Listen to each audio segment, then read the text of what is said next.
Bonjour à tous, ici Olivier Dulac pour une nouvelle vidéo Fumble.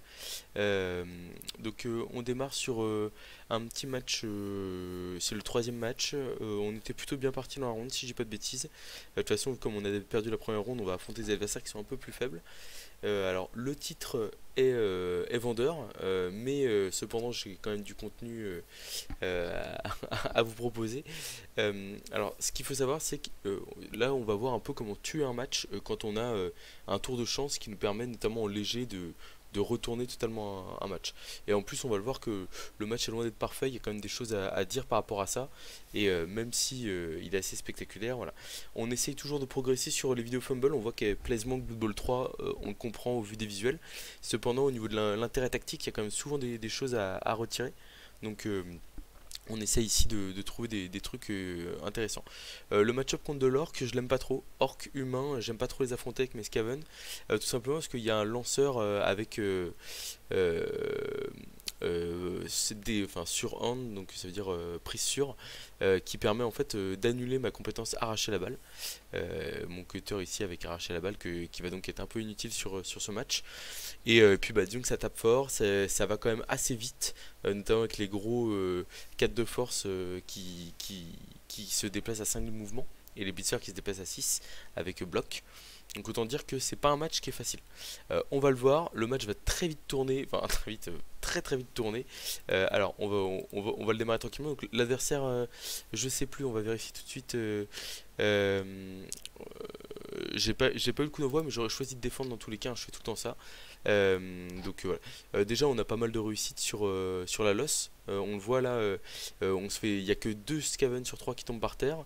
Et, euh, et on se fait coller. Nos armures tiennent. En plus de ça, donc l'adversaire tente de se coller un peu et on va le voir. Alors, de toute façon, il va y avoir un replay, hein, l'arbitrage vidéo. Nous, on va blitzer avec le Rauk sur le côté, sauf que là, bah, en fait, donc on va mettre KO en premier arc noir. Donc là déjà c'est grosse réussite. Mais en fait derrière on va remettre KO un deuxième orc noir sur un blitzer avec un bloc lambda du blitzer guard. Et puis bah là en fait on va taper avec le 3 quarts lutte et on va mettre un troisième orque noir KO tour 1. Voilà. Alors on va mettre le replay parce que c'est c'est enfin surtout on va se remettre au début du tour 1. L'adversaire ici fait quelque chose qui est en théorie bon, c'est à dire que coller du Skaven c'est toujours une bonne chose. Si vous forcez l'adversaire Skaven ou léger hein, de l'elfe à faire des esquives et à multiplier les esquives, c'est très bien et vous pouvez faire ça qu'en le collant. Si vous restez à une case de lui, bah lui il va vous attendre tranquillement et il va faire un rideau devant vous, vous ne pourrez pas passer et donc il va marquer. Quand vous vous collez, vous avancez vers l'adversaire, vous le forcez à acheter des dés et l'adversaire peut sortir du terrain. Le problème, c'est que il faut le faire de manière, il faut le faire, il faut essayer de le faire sans pouvoir se faire taper. Et quand il y a un Raog en face, avec notamment des joueurs qui sont pas collés les uns aux autres, donc c'est-à-dire qu'il n'y a pas de piège pour mon Raog, en fait là mon Raog en blitzant ici, il pouvait potentiellement se libérer facilement. Ou même, d'ailleurs ce qui s'est passé, on va le voir, en fait il peut... en fait je fais une flèche sur le premier bloc, et du coup je le ramène par ici, parce que je me dis, s'il y a un pot derrière, ça me fait un soutien pour mon blitzer guard, pour pouvoir taper lui aussi à 2D avec bloc sur un orque noir. Voilà. Et donc là le problème c'est que le match, déjà à un orque noir en moins, c'est très difficile de passer. Mais alors là derrière, ça relève, c'est totalement hors statistique. J'ai pas fait la stat, voilà. Mais on s'infile directement. Voilà. Mais là, 3 blocages sur les orques noirs, enfin 4 parce qu'il y en a un avec frénésie. 3 fois un orque noir par terre et, euh, et, et 3 KO, c'est absolument monstrueux. Donc voilà. Le match est terminé. Enfin, le match est terminé. Pas forcément parce que du coup l'adversaire va se battre. Il relance d'ailleurs des flèches là. Il y a un peu le côté, ça faut pas le faire, hein. Même si le match a l'air de mal se passer. euh, c'est dommage de craquer et de claquer des relances qui pourraient être utiles à un autre moment. Nous ici ce qu'on fait c'est que je crois qu'on veut. Donc là bon, on a 2 dés sur le troll. On passe l'armure du troll. Enfin c'est très fort. Donc là on va tuer enfin on va sortir notre strip ball. Mais comme on fait une commotion, on utilise l'apothicaire. Et donc on a la possibilité. Enfin le strip ball revient. On va même se permettre une agression sur le blitzer. Parce qu'on a plus 3, enfin plus 2. Donc là c'est un peu trop de confiance de notre part je pense là-dessus. Donc c'est dommage, mais enfin c'était pas nécessaire, c'était vraiment en trop ce jet de dés. Et voilà. Donc là ce qui va se passer c'est que on va avoir comment, un blitz du rogue pour mettre un blitzer dans le public. Euh, Malheureusement on fait double crâne sur le deuxième bloc, mais on arrive à le relancer. Donc en fait ça se passe pas trop mal. Là il faut se rendre compte que l'adversaire est à -3 sur le terrain, parce que on lui a fait une sortie dans le public et comment. Alors je vais m'arrêter 2 secondes là quand même, c'est important. On lui a fait une sortie dans le public, mais on s'est tué notre strip ball. Là ce qui se passe, donc c'est classique dans ces phases-là. Ce qui est plus difficile, c'est de le reproduire avec moins de joueurs, enfin ou en étant à égalité numérique avec l'adversaire. En fait, les tours où on colle le rogue au porteur, il est vital de faire en sorte que le rogue se fasse pas taper. C'est très important. En fait, il faut que l'adversaire soit en grande difficulté avec le porteur de balle collé au rogue. Et puis bah là, qu'est-ce qu'il va faire de son tour? Alors je crois qu'il arrive à se débattre à peu près. Je sais plus ce qu'il fait exactement. Mais voilà, et c'est pour ça qu'on colle tous nos autres joueurs de la manière on essaie d'assurer, on va dire, sur le bac. Donc, il fait une esquive, ah bah il la rate, non, voilà. Et donc là, voilà, là le match à ce moment-là, enfin, il était déjà terminé tour 1, hein, c'est-à-dire que 3 KO, il y avait très peu de chances que l'adversaire arrive à nous empêcher de le contrer en étant à -3 heures que noir, tour 1. C'est vraiment, enfin statistiquement, c'est une chance de fou furieux qu'on a eu. Voilà. Après, ce qu'il faut voir, c'est que il nous a permis ces blocs-là. Il aurait pu se coller pour nous empêcher ces blocages, ou il aurait pu ne pas se coller aussi tour 1 et attendre un peu avant de commencer à nous mettre la pression. Là, il s'est un peu précipité, ou alors laisser la pression à une partie du terrain, par exemple autour du troll sur la loss, où j'aurais eu du mal à libérer. Parce que là, ce qu'il faut voir, c'est que mon premier blitz, j'ai Juggernaut sur la rogue, mon deuxième bloc, j'ai blocage sur mon 3 quarts, sur mon blitzer. Donc, en fait, j'ai les compétences pour me débattre. Et voilà. Donc là, bah, derrière, on s'infiltre dans l'équipe adverse, hein, et puis bah, on va aller ramasser le ballon directement et on s'écarte. Le reste de la mi-temps, là, ça va. Alors, je crois qu'on s'enflamme un peu, si je dis pas de bêtises, parce que on se colle, on relève nos joueurs, etc. Mais c'est vrai que, en fait, à partir du moment où on a le coureur qui a ramassé le ballon, on est à +3 sur le terrain, les risques sont très limités pour nous, quoi. Hein. Donc l'adversaire qui a vraiment plus de joueurs. Je crois qu'on se fait taper on se fait taper un 3 quarts, bon, ça n'a pas d'impact. Donc là, qu'est-ce qu'on fait? On va balle contrôler de l'autre côté du terrain avec notre coureur Scaven, et on continue à bloquer l'adversaire. Je crois qu'on craque un peu sur l'utilisation du rock qui est pas optimale. Voilà, pour l'instant rien de choquant. Voilà, donc là on a raté un blitz. Bon. De toute façon, le plus dur est fait, on a pris l'avantage physique. Quand vous prenez l'avantage physique contre du lourd avec du léger, c'est vraiment c'est régal, parce que ça, bah, vous êtes vous êtes comment? Enfin, il y a plus rien qui peut vous arrêter derrière, quoi. On voit l'adversaire essaye même pas de revenir en défense, hein, il est trop peu nombreux. Et donc il essaie de nous casser nos joueurs. Là je crois qu'on va essayer de bloquer au rogue, ce qui est pas très raisonnable. Du coup on ramène un soutien, parce qu'on se dit si notre rogue croque le joueur, ça va pas le faire. Mais là on voit que notre rogue se rapproche doucement du bord de touche, et c'est un peu dangereux. Bon, après, comme on le disait, on a récupéré la balle, on bat le contrôle de notre côté du terrain, autant dire que on est bien. Mais là on va prendre quelques...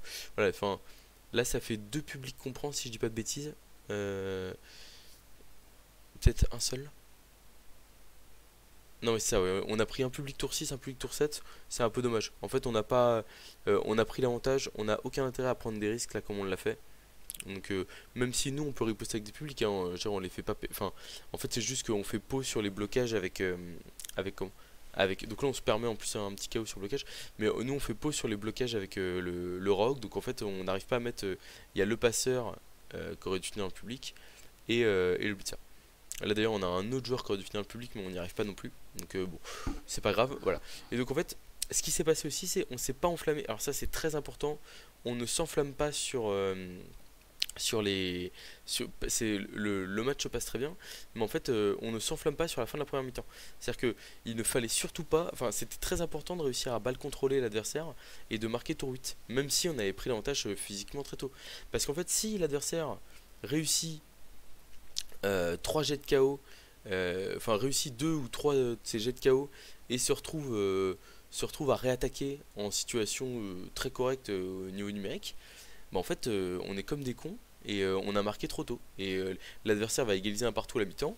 Et derrière, potentiellement, s'il nous a fait un peu de dégâts, en plus il faut voir que là le fait de ne pas marquer avant le tour 8, ça fait qu'on ne se refait pas taper nos Skaven. C'est très important. Voilà.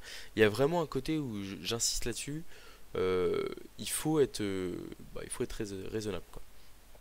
Là par contre on mène un 0 et donc on se dit si on fait le break c'est fini. Je sais plus quelle option on prend. On prend le bis de dé. Ouais. Toc. Est-ce qu'on marquait ce tour là ou pas? Je crois pas.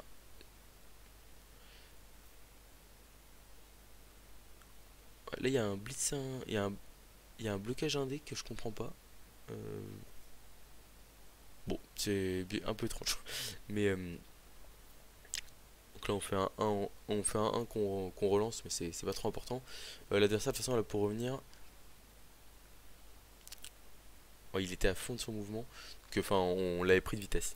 Mais c'est vrai qu'il y a vraiment le côté où il fallait pas se, enfin c'est très important quand vous jouez du léger et que donc là je crois qu'il va rater son blitz au gobelin. Si j'ai pas de il fait un relancement lui aussi, pas de bol pour lui. Il avait un dé. S'il faisait pause, ça pouvait potentiellement relancer le match, hein. Donc c'était, on n'a pas été très, on a connu des phases d'attaque rapide plus propres que ça, hein, clairement. Voilà, mais là, bah, on le voit d'ailleurs, l'adversaire nous tape sur la losse. Alors, il nous fait quoi? Là, il nous fait un KO. Il va nous blitzer après. Bon, il fait rien derrière. Ah, j'avais pas vu qu'il avait récupéré une châtaigne en plus. Je crois que je m'en suis même pas rendu compte dans le match. Peut-être qu'il tente le lancer de gobelin direct. Ah oui, c'est ça. Donc le gobelin qui rate sa réception, donc turnover, vu qu'il a la balle. Sinon, ça aurait pas fait turnover s'il avait pas la balle. Et donc nous, on récupère la balle directement avec notre gutter block. On fait une transmission. Là, on joue pour la course au touchdown, hein. On se fait plaisir. Je crois qu'on va faire un enjambement si j'ai pas de bêtises pour passer. Voilà. L'enjambement c'est 2 plus, hein. Et là on le voit, ça nous ouvre tout le milieu de terrain. Un de plus et on traverse totalement le milieu de terrain. Là où avec des esquives il nous aurait fallu 3 plus, 2 plus. Ce qui aurait été moins de chances de passer statistiquement. On fait un crâne, on sort en joueur. Voilà. Donc ouais, je vais aller au bout de mon idée. Vraiment le truc c'est que quand vous avez une phase de défense qui se passe bien et que vous arrivez à contrer votre adversaire, il est très important de ne pas s'enflammer, par exemple de marquer trop vite parce que l'adversaire peut vous taper, prendre l'avantage physiquement, revenir au score derrière et bah, vous êtes, enfin, vous redémarrez un peu à zéro, quoi. Et puis en deuxième mi-temps, vous êtes en phase d'attaque, et ça se trouve vous êtes plus que 7 joueurs sur le terrain et en fait l'adversaire en profite pour, euh, pour vous contrer potentiellement et gagner le match. Donc vraiment il y a ce côté où vous marquez tour 8.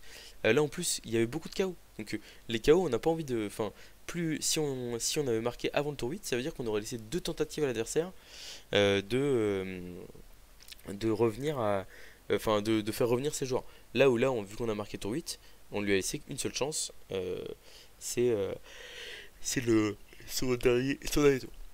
Ouais, le match tourne très très mal pour l'adversaire, hein, globalement. Là on fait une erreur, on blitz à 1D alors qu'on aurait dû blitzer à 2D. Mais bon, on est un peu déconcentré, il y a déjà 3-0 et en fait on joue pour on joue pour le 4-0.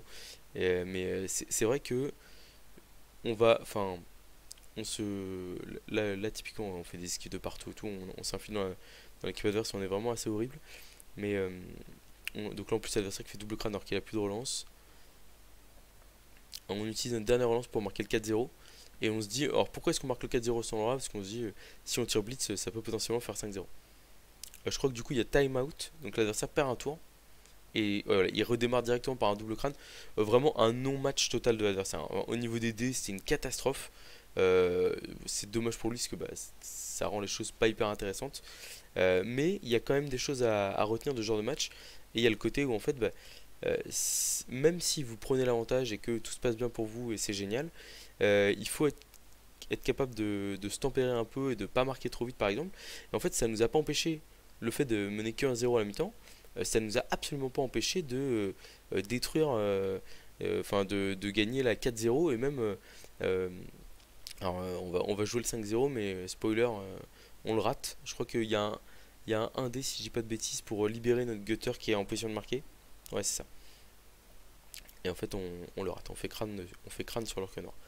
Mais donc ouais, vraiment on a collé une raclée à l'adversaire, on aurait pu lui mettre, on lui a mis 3-0 sur la deuxième mi-temps, Et on aurait potentiellement même pu lui mettre 4-0, hein, beaucoup de réussite au dé, ça s'est très bien passé, voilà.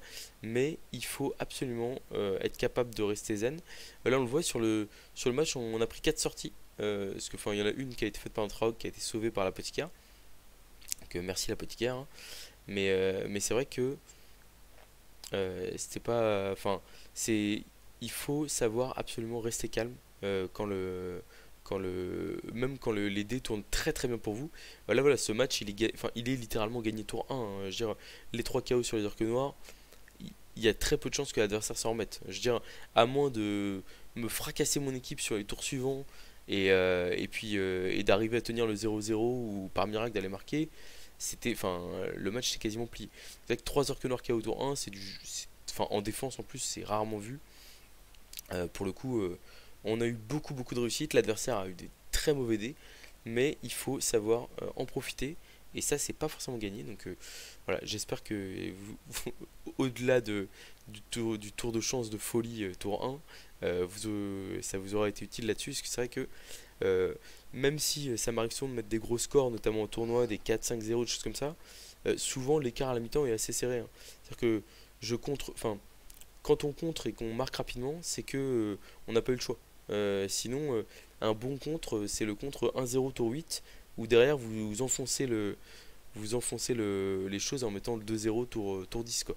Et c'est en deuxième mi-temps que vous faites la différence. Mais vraiment, il faut être capable de rester calme, même quand on a beaucoup de chance. Voilà. Donc j'espère que vous aurez apprécié ce petit tour 1 de folie et cette vidéo Fumble. Et puis je vous dis à très bientôt pour de nouvelles vidéos. Et n'hésitez pas à me faire des retours par rapport à Fumble pour voir ce qui pose problème ou enfin ce que vous trouveriez plus intéressant.